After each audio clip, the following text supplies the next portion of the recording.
Hi, I'm Sarah. Today I'm going to read you the story of Rita, which is titled like this: I called my parents to tell them my husband died in an accident and I was in the hospital.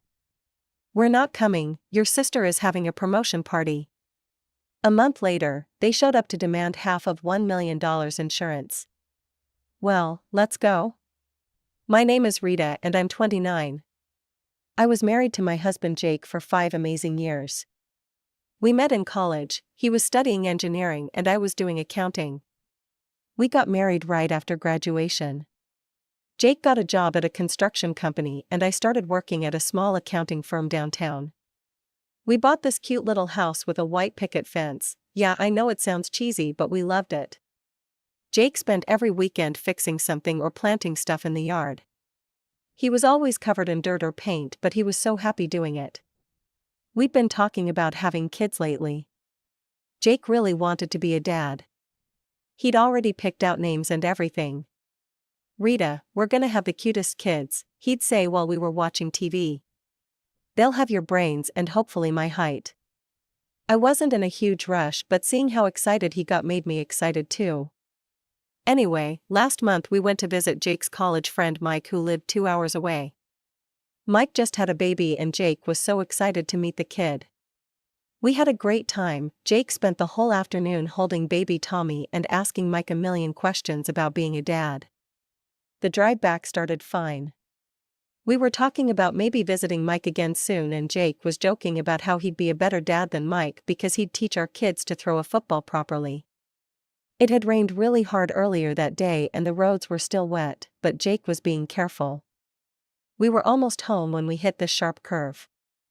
Jake slowed down like he always did, he was such a careful driver. But out of nowhere this car came flying around the bend in our lane. Jake yanked the wheel hard to avoid a head-on collision. I remember screaming. I remember the sound of metal hitting metal. The other car slammed right into Jake's side of our car. Everything went crazy after that. Our car flipped over and I felt us spinning. Then we hit something. I found out later it was a telephone pole. After that, nothing, just black. I woke up in the hospital 3 days later. Everything hurt. My head was pounding and my left arm was in a cast. There were bandages all over me. A nurse came over when she saw I was awake. "Mrs. Peterson, how are you feeling?" "Where's Jake?" That was the first thing I asked. The nurse got this look on her face and called for the doctor. Dr. Williams came in a few minutes later. He was this older guy with gray hair and he looked really serious. "Mrs. Peterson, I'm so sorry, your husband didn't survive the accident. He died instantly from the impact." I think I started screaming again. I don't really remember much after that except crying until I couldn't breathe. They had to sedate me. When I woke up again, Dr. Williams explained my injuries. Broken arm, 3 cracked ribs, concussion, lots of cuts and bruises. "You're very lucky," he said. "It could have been much worse." Lucky, right. The police came to talk to me the next day. The other driver was drunk, completely wasted at 3 p.m. on a Sunday. He ran right into us and kept going for another mile before he crashed into a tree. He survived with minor injuries while my husband was dead. I spent that whole day in a fog, barely talking to anyone. Nurses would come check on me and I'd just nod or shake my head. The grief counselor tried to talk to me, but I couldn't focus on anything she was saying. All I could think about was how Jake would never get to be the dad he wanted to be so badly. The next day I finally got up the courage to call my parents. I knew I had to tell them what happened and I really needed their help. My mom Carol answered the phone, but she sounded distracted, like she was doing something else. "Hi Mom, it's Rita." "Oh hi honey, what's up?" "I'm kind of busy right now." I took a deep breath. "Mom, Jake and I were in a car accident. He didn't make it, Jake's dead." There was silence for a few seconds. Then she said, "Oh Rita, that's terrible, we're so sorry." That was it, just "we're so sorry." Like I'd told her our cat died or something. "Mom, I'm in the hospital and I can't do this alone. I need you and Dad to come help me plan Jake's funeral." I can barely walk right now and I don't know how to organize everything. Well, Rita, that's really difficult timing. Emma just got promoted at work and we're throwing her a big party this weekend. We've been planning it for weeks. I couldn't believe what I was hearing. Mom, my husband is dead. I need help with his funeral. I understand that, Rita, but Emma's worked so hard for this promotion. And doesn't Jake have parents? And his sister Linda? They should be the ones handling this anyway. And then she hung up, just like that. I stared at the phone for probably 10 minutes, trying to understand what just happened. My husband was dead and my parents were more worried about my sister's work party than helping me bury him. An hour later, Jake's parents Dawn and Marie showed up with his sister Linda. I'd always gotten along great with Jake's family. They were nothing like mine, they actually cared about each other. We all cried together when they walked into my hospital room. Dawn hugged me carefully because of my injuries and said, "Rita, we're going to get through this together." Marie was crying but she held my hand and said, "Jake loved you so much. He talked about you all the time." Linda brought me some of my clothes from home and helped me wash my hair in the hospital sink. "Don't worry about anything," she said. "We'll take care of all the funeral arrangements. You just focus on getting better." I didn't tell them what my parents had said, I was too embarrassed. Here were Jake's parents, devastated by losing their son, and they were taking care of everything while my own parents couldn't be bothered to help. After they left, I lay in that hospital bed thinking about my family. There had always been this pattern with Emma getting special treatment, but this was different. This was my husband's death and they acted like it was an inconvenience. That night in the hospital, I couldn't sleep. I kept thinking about my family and how they'd always treated Emma differently. It wasn't just this one phone call, it was years and years of this garbage. When we were kids, Emma was always getting into trouble at school. She'd skip classes, talk back to teachers, turn in assignments late. But when the school called home, my parents would defend her. "Emma's just bored because the work is too easy," my mom would say. "The teachers don't understand her creative mind." Meanwhile, I was getting perfect attendance awards and honor roll certificates. When I brought them home, my dad would just say good job and stick them on the fridge for maybe a week before they got buried under grocery lists and takeout menus. In high school, Emma barely passed her classes while I was in AP everything. When college applications came around, my parents hired a private counselor for Emma to help her get into schools. For me? "Rita's smart, she'll figure it out herself." Emma ended up at some expensive private college that my parents paid for completely. I got into a better school on a full scholarship, but they acted like Emma was the bigger success because her school had character or whatever that meant. When Emma dropped out junior year to find herself, my parents supported her decision and let her live at home rent-free for 2 years. When I graduated with honors and got my first job, they asked when I was moving out because they wanted to turn my room into a craft space for Emma. Even at my wedding, it was all about Emma. She showed up late to the ceremony because she was having a bad hair day. During the reception, she got drunk and made this long toast about how she was so proud of me for finally finding someone who could put up with me. Jake was pissed, but I told him to let it go because that was just how my family was. The worst part was how they always made excuses for her behavior. When Emma got fired from her first 3 jobs, it was because her bosses didn't appreciate her innovative ideas. When she crashed Dad's car while texting and driving, it was because the other driver should have been more careful. When she maxed out 2 credit cards on clothes and spa treatments, it was because she deserved to treat herself after all her hard work. And now, when I needed them most, they were too busy celebrating Emma's promotion to help me bury my husband. The next few days in the hospital passed in a blur. Jake's family came to visit every day. They brought me food, magazines, and updates on the funeral planning. Dawn and Marie were handling everything: the funeral home, the church, the flowers, the reception afterward. Linda helped me pick out clothes for the funeral since I couldn't go shopping myself. She even brought me makeup and offered to do my hair. "Jake would want you to look beautiful," she said. He was always bragging about how gorgeous his wife was. 3 days before the funeral, I decided to give my family one more chance. I sent a text to my mom with all the details, the date, time, location, everything. I wrote, Jake's funeral is Thursday at 2 p.m. at St. Mary's Church on Oak Street. I really hope you can be there. I need my family.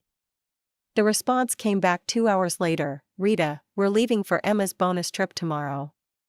She booked us all a week in Mexico with her promotion bonus. We can't cancel now, Emma worked so hard for this and she deserves to celebrate. Sorry, we'll miss it. A bonus trip to Mexico while I was burying my husband. I immediately called Emma. She answered on the first ring, sounding cheerful and excited. Rita, Mom told me about Jake, that's so sad. But guess what? I'm taking everyone to Cancun. My company gave me this huge bonus and I wanted to do something special for the family. Emma, Jake's funeral is Thursday. Can't you postpone the trip by a few days?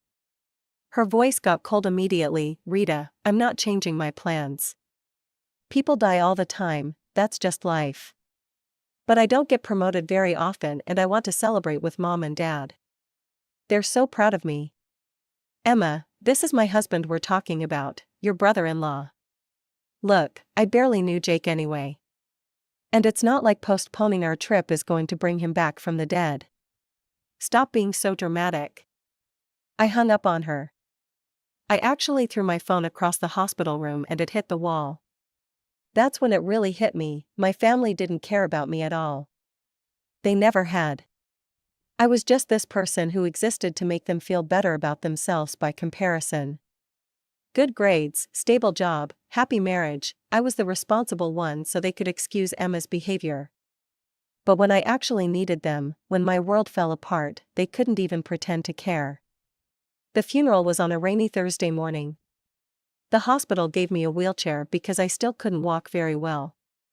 Jake's family picked me up and drove me to the church.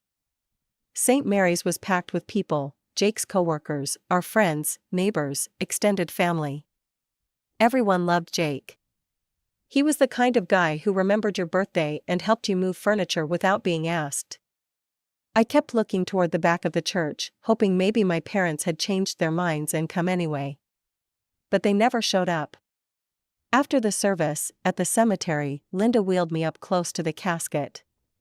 Dawn and Marie stood on either side of me as they lowered Jake into the ground. That's when Linda quietly asked, Rita, where is your family? We thought they'd be here. I had to tell them the truth, they went on vacation to Mexico. Emma got promoted and they didn't want to miss her celebration trip. Dawn and Marie just looked at each other.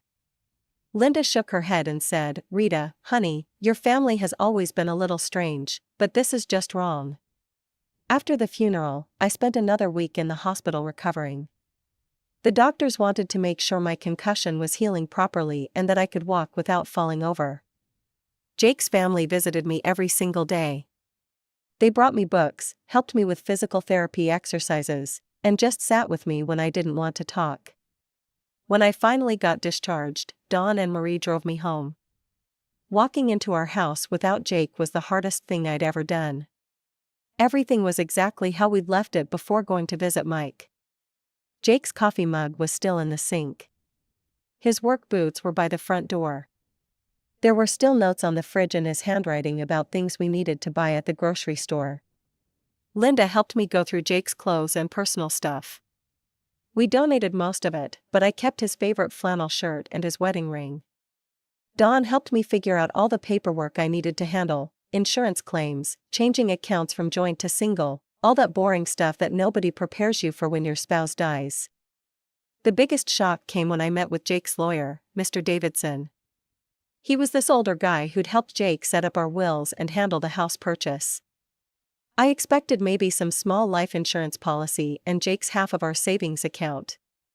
Mrs. Peterson, Mr. Davidson said, spreading papers across his desk, your husband was very thorough with his estate planning. You inherit everything, the house, the savings accounts, his retirement funds, everything. That part one expected, but then he kept talking. Additionally, your husband had a substantial life insurance policy through his employer that he increased several times over the years. The current value is $1 million, and you are the sole beneficiary. I almost fell out of my chair. $1 million? Are you serious? Yes, ma'am, your husband was very concerned about making sure you'd be financially secure if anything happened to him. He also has a smaller policy worth $50,000 that will cover funeral expenses. I walked out of that lawyer's office in complete shock. Jake had never mentioned the exact amount of his life insurance. I knew he had some through work, but $1 million? That was more money than I'd ever imagined having. But you know what? I would have given every penny of it to have Jake back. Money doesn't mean anything when the person you love most is gone. I took another 2 weeks off work to get my head together, then went back to the accounting firm. My boss was really understanding and let me ease back into things slowly. Work actually helped because it gave me something to focus on besides the empty house and how quiet everything was without Jake. For about a month, things were peaceful. I was grieving, but I was starting to figure out how to live alone. Jake's family checked on me regularly. I was seeing a grief counselor. I was taking things one day at a time. Then one Saturday afternoon, everything changed. I was sitting in the living room reading when I heard cars pull into my driveway. I looked out the window and saw my parents' sedan and Emma's SUV. My stomach dropped immediately. They knocked on the door and I let them in. "Rita, honey," my mom said, giving me this fake hug, "how are you doing? We've been so worried about you." My dad was looking around the house with this weird expression, like he was seeing it for the first time. Emma was doing the same thing, walking around and touching stuff. She picked up one of Jake's photography awards and said, "Wow, this house is really nice. You're so lucky to have all this space." "What do you want?" I asked. I didn't bother being polite. My mom sat down on the couch and patted the cushion next to her. "Can't we just visit our daughter? We wanted to check on you and see how you're coping with your loss." "My loss?" I stared at her. "You mean Jake's death? The funeral you skipped to go to Mexico?" They all got quiet for a second. Then Emma spoke up. "Rita, we were in shock about Jake. We didn't know how to react. That's why we took the trip, we needed time to process everything." Complete bullshit, and we all knew it. "What do you really want?" I asked again. My parents looked at each other, then my mom cleared her throat. "Well, Rita, we heard from the Johnsons that you received a large insurance settlement from Jake's death." The Johnsons were family friends who lived down the street from my parents. I'd mentioned the insurance to Mrs. Johnson when she called to check on me. "We thought," my mom continued, "that maybe you could help Emma out. She's been looking at apartments and she needs money for a down payment. She just need maybe half of that to buy a really nice place." Half of $1 million, she wanted half of my dead husband's life insurance money to buy herself an apartment. My dad finally spoke up. "Rita, Emma's worked really hard for her promotion. She deserves to have a nice place to live.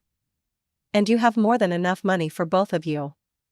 I looked at these three people sitting in my living room, the living room where Jake and I had planned our future, where we'd talked about having kids, where I now sat alone every night, and I realized I didn't know them at all. "Get out," I said. "Rita, don't be selfish," my mom said, "Emma is your sister." "Get out of my house," I screamed.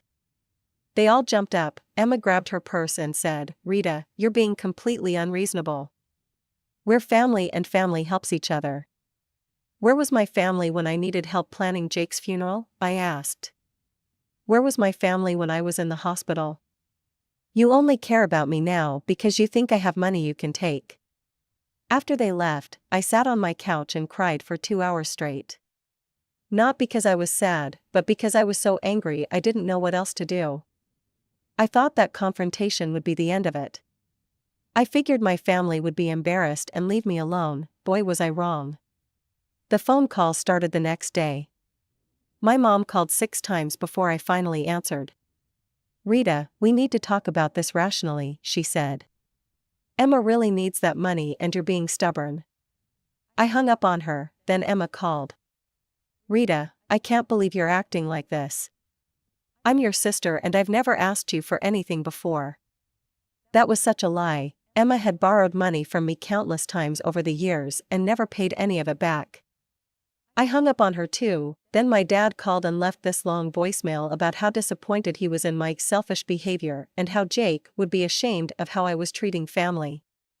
That voicemail made me so angry I blocked all their phone numbers. But they didn't give up. They started texting me from other people's phones. My Aunt Linda, not Jake's sister, my dad's sister, sent me messages saying I should reconsider my position and think about what's really important. When I didn't respond to any of the texts, my mom decided to take things public.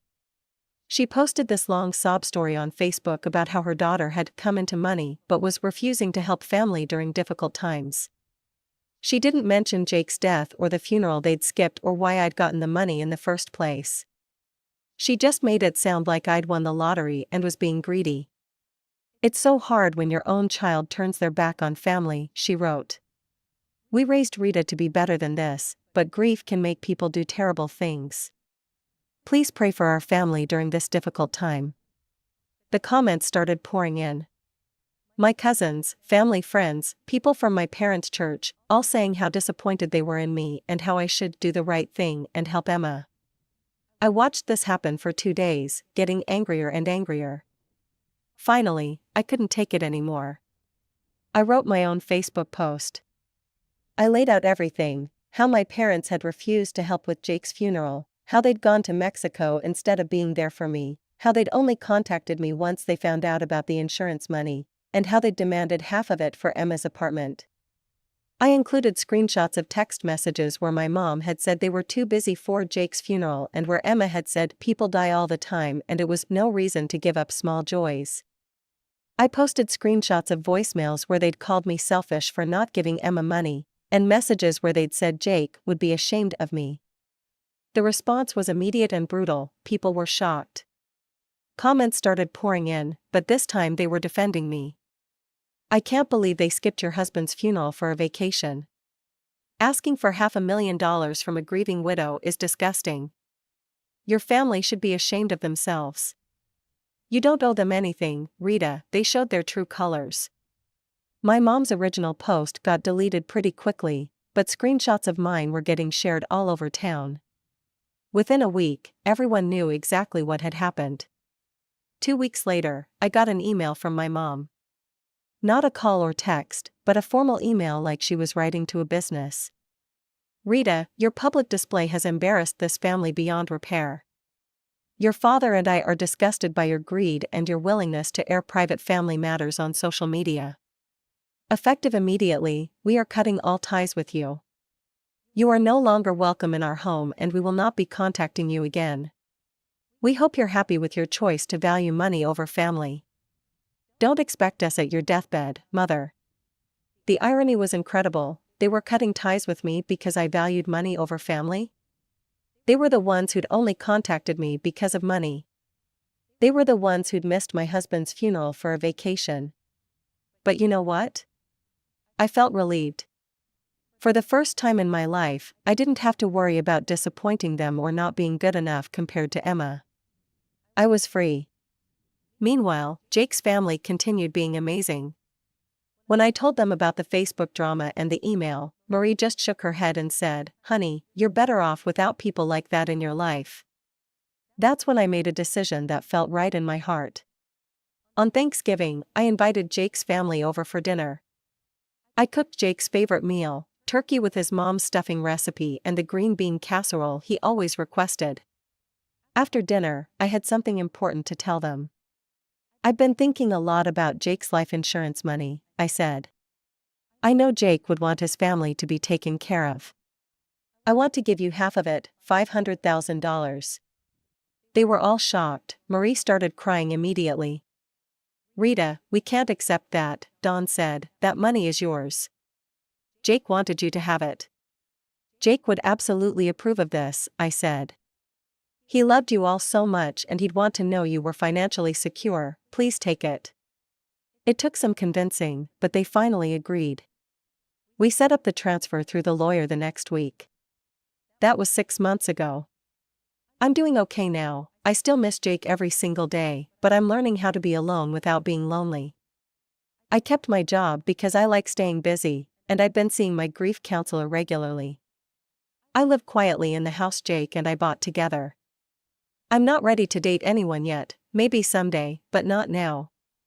I have enough money to be comfortable for the rest of my life, and more importantly, I have people who actually care about me. I haven't heard from my parents or Emma since that email. Sometimes I wonder if Emma ever got her apartment, but honestly, I don't really care anymore. Jake's family has become my real family. We have dinner together every Sunday and they include me in all their holidays and celebrations. Linda calls me her sister-in-law and means it. Dawn and Marie treat me like their own daughter, the way parents should treat their children. I finally understand what real family looks like, and it has nothing to do with blood.